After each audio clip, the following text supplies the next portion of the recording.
German na lalaki tinadtad ng butas ang kanyang katawan.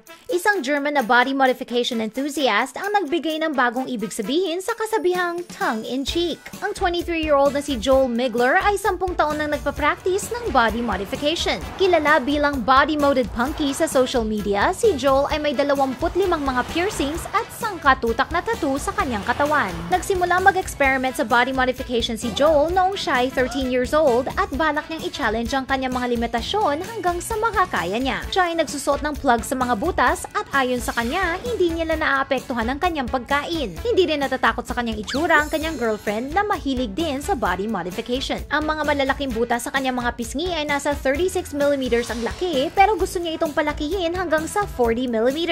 Kaya pa niyang makipaghalikan nang nakalabas sa gilid ng kanyang pisngi ang kanyang dila. Habang may mga gumagawa nito para sa kanilang tradisyon o kultura, para kay Joel, ang lahat ng ito ay body art.